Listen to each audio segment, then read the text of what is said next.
ವಚನ ಸತ್ಯ ವಚನ ಭೂಮಿಗೆ ಬಂದ ವಚನ ವಚನ ಸತ್ಯ ವಚನ ಭೂಮಿಗೆ ಬಂದ ವಚನ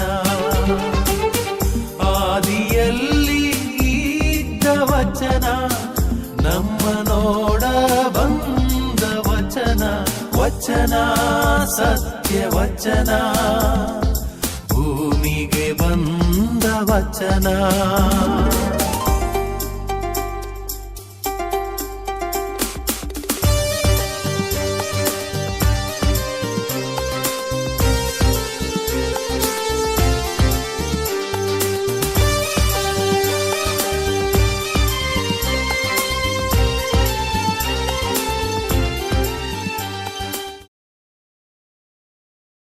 ಪ್ರಿಯರೇ, ವಚನಾಮೃತ ಕಾರ್ಯಕ್ರಮಕ್ಕೆ ನಿಮ್ಮೆಲ್ಲರನ್ನು ಸ್ವಾಗತಿಸುತ್ತೇನೆ.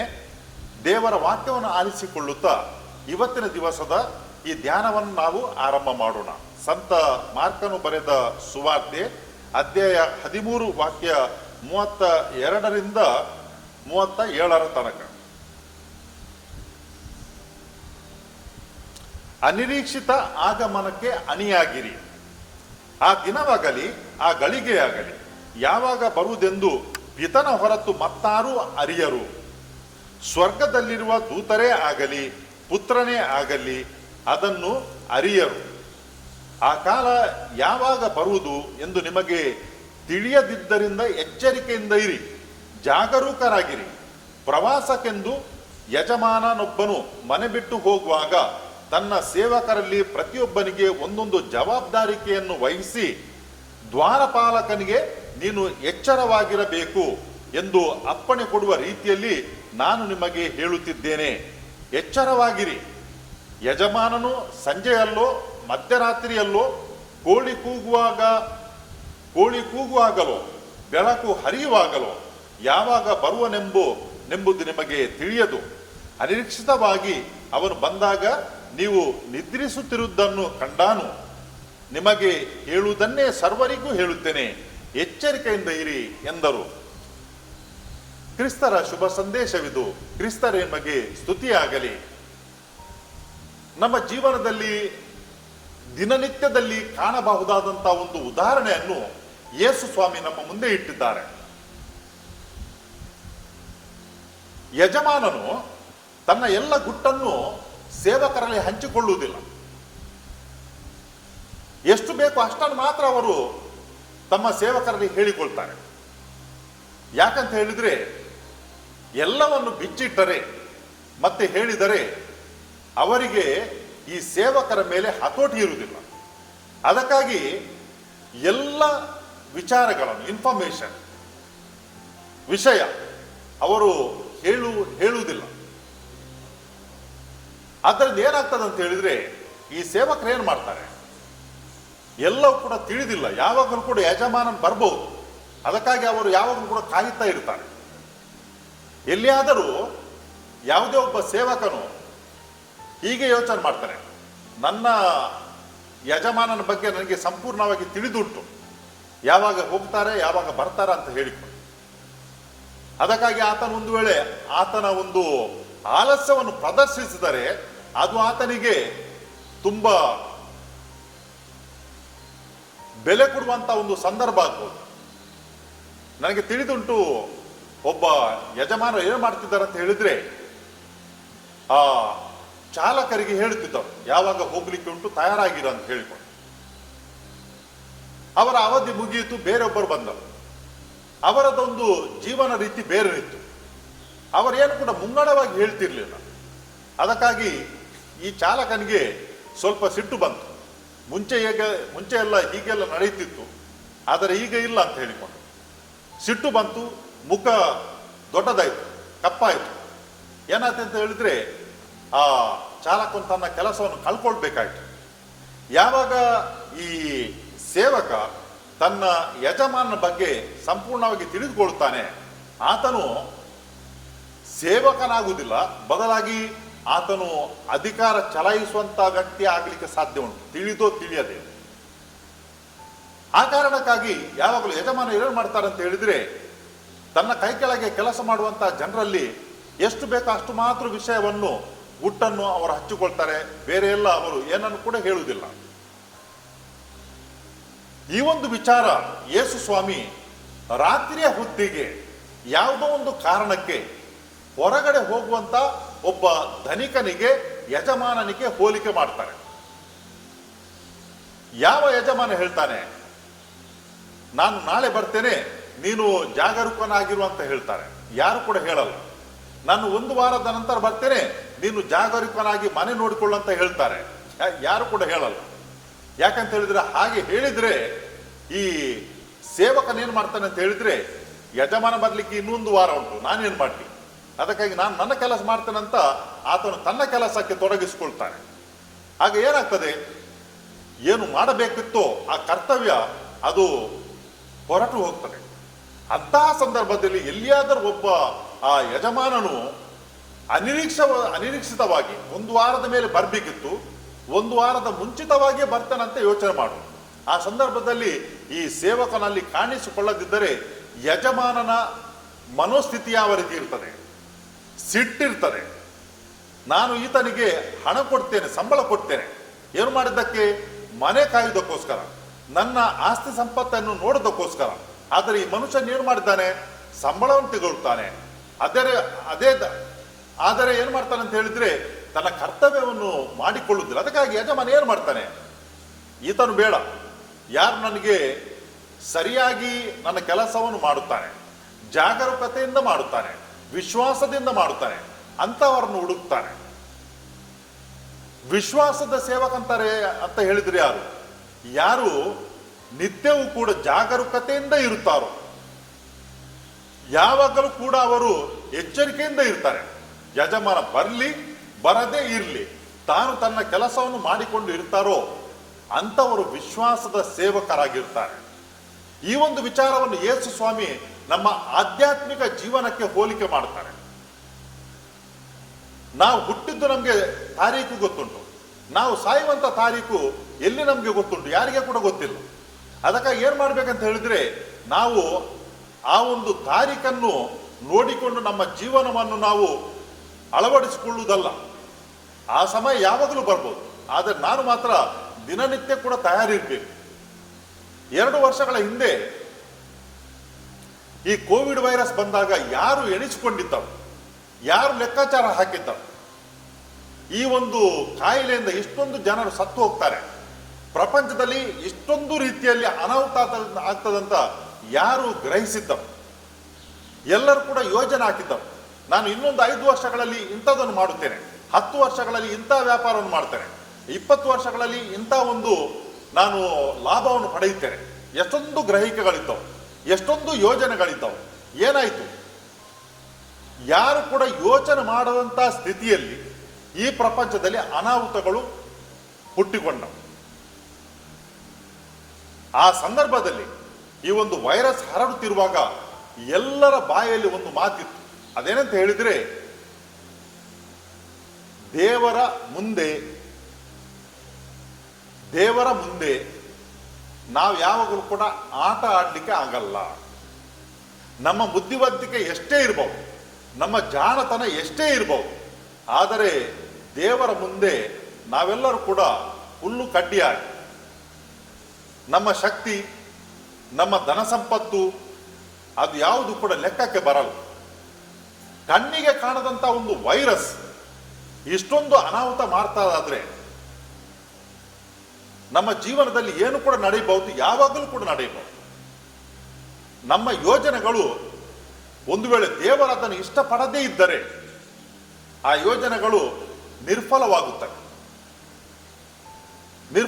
ಹೋಗಿಬಿಡ್ತವೆ. ಅದಕ್ಕಾಗಿ ಒಂದು ಸತ್ಯವನ್ನು ಹಲವಾರು ಮಂದಿ ಕಂಡುಕೊಂಡರು. ಅದೇನಂತ ಹೇಳಿದ್ರೆ, ದೇವರಿಂದ ದೂರ ಹೋದಂಥ ಹಲವಾರು ಜನರು ಮರಳಿ ದೇವರಲ್ಲಿಗೆ ಬಂದರು. ದೇವರು ಇಲ್ಲ, ದೇವರ ಅಗತ್ಯ ಇಲ್ಲ ಎಂಬಂಥ ಜನರು ಅವರು ಕಲಿತುಕೊಂಡರು ಒಂದು ದೊಡ್ಡ ಪಾಠವನ್ನು. ದೇವರು ಇದ್ದಾರೆ, ನಾವು ಮಾತ್ರ ನಶ್ವರ ಮನುಷ್ಯರು.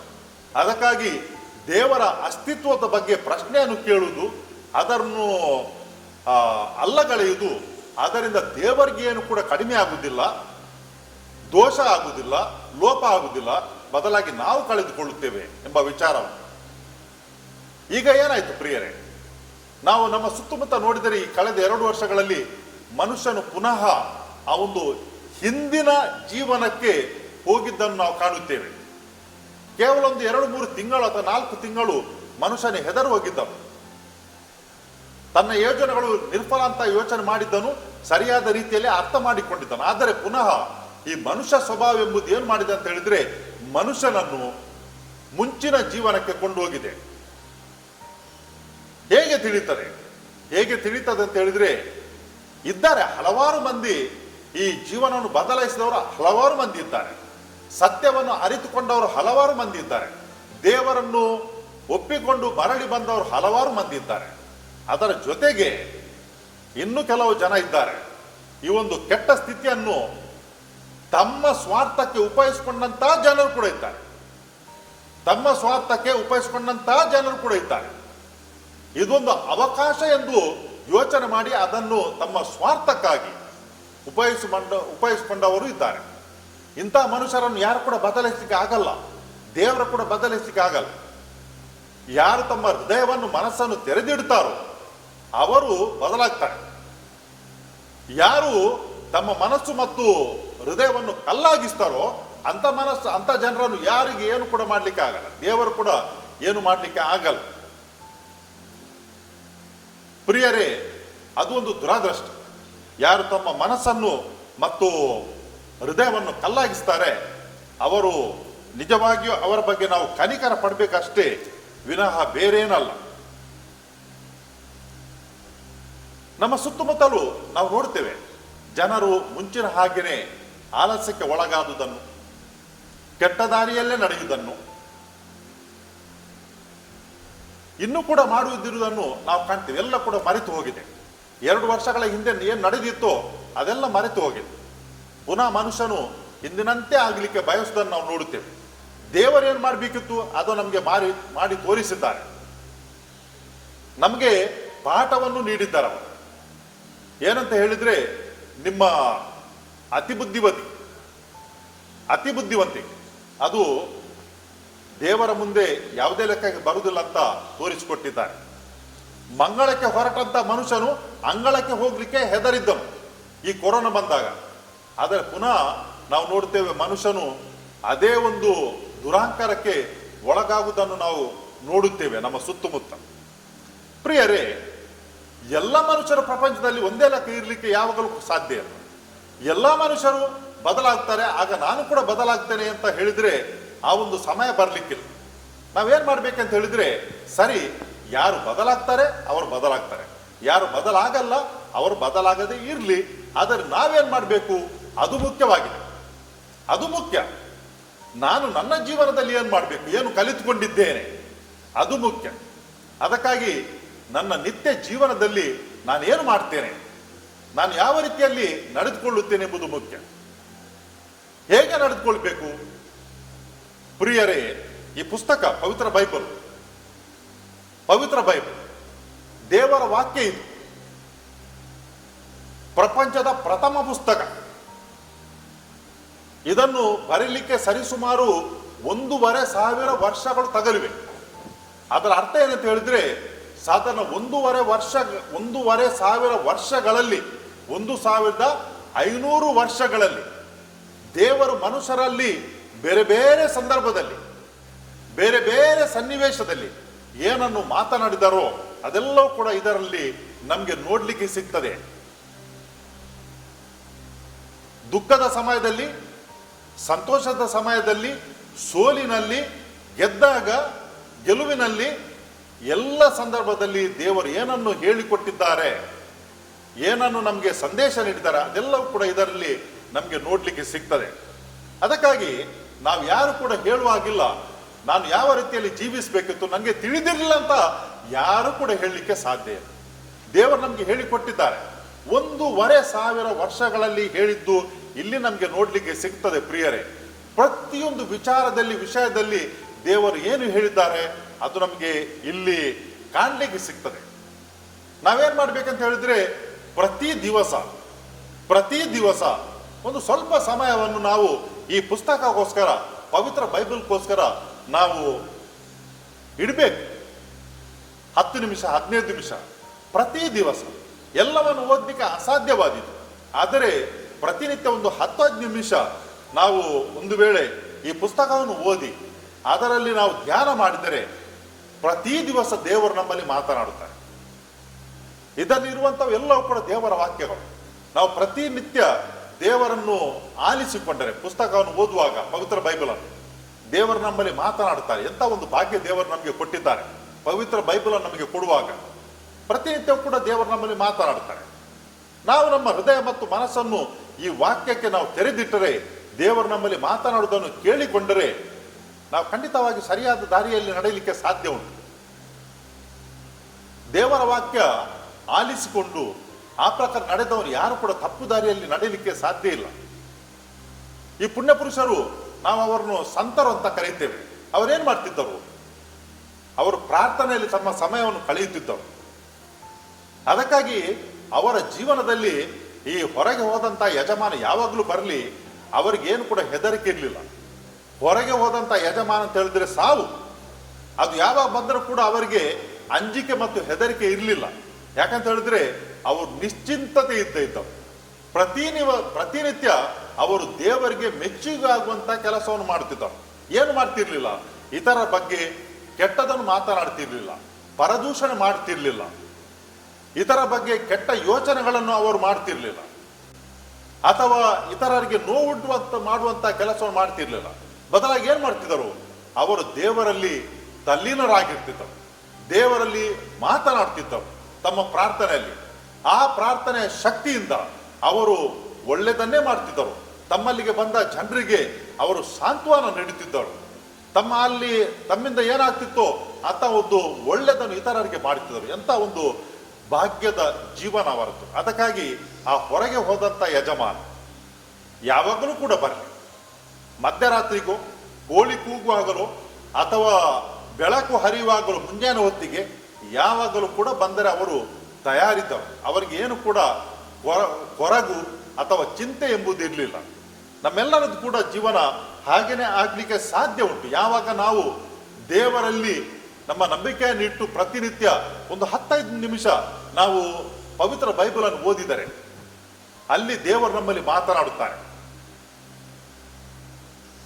ಒಂದು 15 ನಿಮಿಷ ನಾವು ದೇವರಲ್ಲಿ ಮಾತನಾಡಿದರೆ, ಪ್ರಾರ್ಥನೆ ಮಾಡಿದರೆ, ನಮ್ಮ ಉಳಿದ ಎಲ್ಲ ಆ ದಿವಸದ ಸಮಯ ಉತ್ತಮ ರೀತಿಯಲ್ಲಿ ನಾವು ಜೀವಿಸಲಿಕ್ಕೆ ಸಾಧ್ಯ ಆಗ್ತದೆ. ನಮಗೆ ಅಲ್ಲಿ ಒಳ್ಳೆ ಮಾರ್ಗದರ್ಶನ ಸಿಗ್ತದೆ. ದೇವರು ನಮ್ಮ ಅಂತಃಕರಣದಲ್ಲಿ ನಮ್ಮನ್ನು ಎಚ್ಚರಿಸುತ್ತಾರೆ.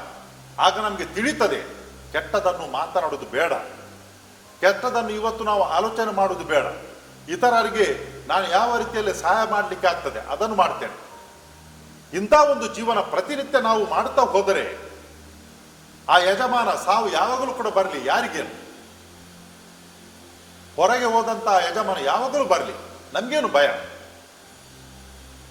ದೇವರು ಮೆಚ್ಚಿಕೊಳ್ತಾರೆ ಅಂತ ಜೀವನದಲ್ಲಿ. ಅದಕ್ಕಾಗಿ ನಾವು ನಿತ್ಯವೂ ಕೂಡ ತಯಾರಾಗಿರ್ಬೇಕು.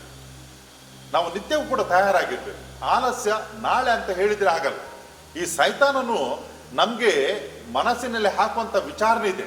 ಒಳ್ಳೆಯದನ್ನು ಮಾಡಬೇಕು, ಇವತ್ತು ಯಾಕೆ ನಾಳೆ ಮಾಡಬಹುದು.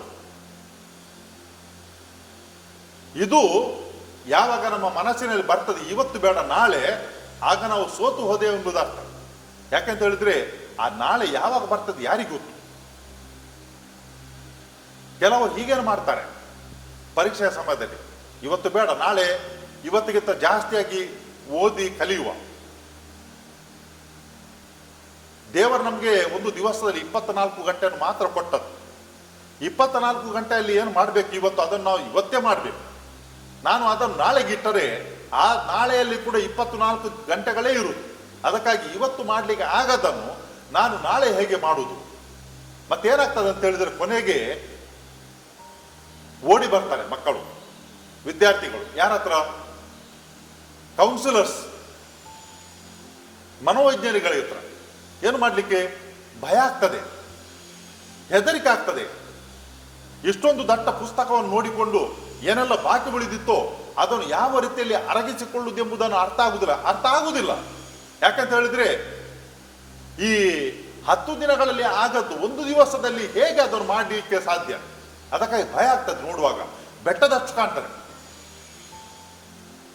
ನಾವು ಕೂಡ ನಮ್ಮ ಜೀವನದಲ್ಲಿ 40-50 ವರ್ಷಗಳಲ್ಲಿ ಮಾಡಲಿಕ್ಕೆ ಆಗದ ಪುಣ್ಯ 1-2 ವರ್ಷಗಳಲ್ಲಿ ಹೇಗೆ ಮಾಡಲಿಕ್ಕೆ ಸಾಧ್ಯ? ಒಂದು ವೇಳೆ ನಾವು ಅದನ್ನು ಮಾಡಿ ಇಟ್ಟಿದ್ದರೆ ನಾವು ಆರಾಮವಾಗಿ ಕೂತ್ಕೊಳ್ಬಹುದು, ಸಂತೋಷದಿಂದ ಇರಬಹುದು, ನಿಶ್ಚಿಂತತೆ ಇರಬಹುದು. ಯಾರು ಪ್ರತಿನಿತ್ಯ ಆ ಅಭ್ಯಾಸವನ್ನು ಮಾಡ್ತಾರೋ ಅವರಿಗೆ ಪರೀಕ್ಷೆ ಬರುವಾಗ ಅದೊಂದು ಭಯ ಹುಟ್ಟಿಸುವುದಿಲ್ಲ. ಬದಲಾಗಿ ಅವರು ಏನು ತಯಾರು ಮಾಡಿದ್ದಾರೋ ಅದನ್ನು ಒಂದ್ಸಲ ಬರೆದು ಮುಗಿಸ್ಲಿಕ್ಕೆ ಅವರು ಕಾದಿರ್ತಾರೆ. ಏನು ಅಭ್ಯಾಸ ಮಾಡಿ ಅವರು ಕಲಿತಿದ್ದಾರೋ ಬರೆದು ಮುಗಿಸ್ಲಿಕ್ಕೆ ಕಾದಿರ್ತಾರೆ. ನಮ್ಮ ಜೀವನದಲ್ಲಿ ಏನು ಒಳಿತನ್ನು ಮಾಡ್ತಾ ಬಂದಿದ್ದೇವೆ ನಾವು, ಅಂಥವರಿಗೆ ಅಂಜಿಕೆ ಹೆದರಿಕೆ ಎಂಬುದಿಲ್ಲ. ಮರಣ ಅಂತ ಹೇಳಿದ್ರೆ ಒಂದು ಹಾದು ಹೋಗುವಂತ ಒಂದು ಪ್ಯಾಸೇಜ್, ದಾರಿ ಮಾತ್ರ. ಇವತ್ತಿನ ದಿವಸ ಪ್ರಿಯರೇ, ಯೇಸು ಸ್ವಾಮಿ ನಮಗೆ ಜಾಗರೂಕತೆಯನ್ನು ಹೇಳುತ್ತಿರುವಾಗ ನಾವು ದೇವರಲ್ಲಿ ಕೇಳುವ, ಬೇಡಿಕೊಳ್ಳುವ. ದಿನನಿತ್ಯವೂ ಕೂಡ ನಮ್ಮ ಜೀವನದಲ್ಲಿ ನಾವು ದೇವರನ್ನು ಆಲಿಸಿಕೊಳ್ಳಿಕ್ಕೆ ಬೇಕಾದಂತಹ ಆ ತೆರೆದ ಮನಸ್ಸು ನಮಗೆ ಸಿಗಲಿ ಮತ್ತು ಆ ಪ್ರಕಾರ ನಡೆಯಲಿಕ್ಕೆ ನಮಗೆ ಅನುವಾಗಲಿ ಅಂತ ನಾವು ಈ ಸಮಯದಲ್ಲಿ ಪ್ರಾರ್ಥಿಸಿಕೊಳ್ಳುವ.